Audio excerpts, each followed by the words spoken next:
Une telle initiative, effectivement, est à saluer parce que ça rentre dans le cadre du renforcement de ce que nous appelons le système de santé.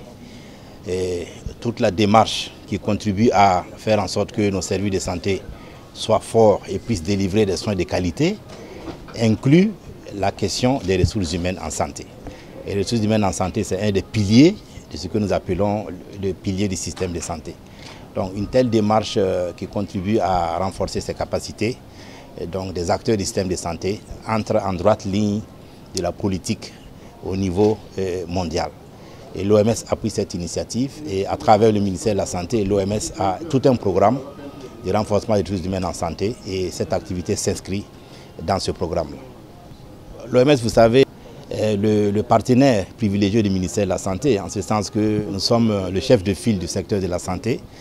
C'est-à-dire que nous travaillons avec tous les acteurs, tout ce qui est partenaire, technique et financier de la santé, qui appuient le ministère de la Santé.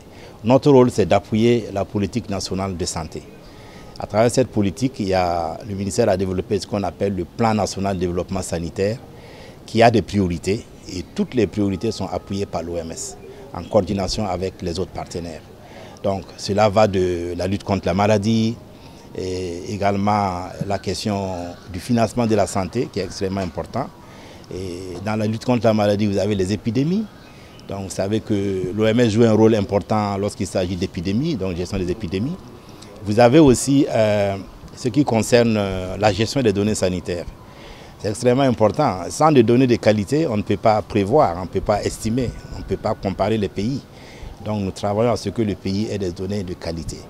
Et nous avons aussi ce qui est programme prioritaire comme la lutte contre la mortalité maternelle, infantile et néonatale. Vous savez que c'est un facteur extrêmement important pour notre région en Afrique, en ce sens que la santé de la mère et de l'enfant reste toujours une priorité pour tous les gouvernements africains. Et en Côte d'Ivoire, nous appuyons ce programme-là également. Donc, et bien d'autres activités en lien avec le système de santé.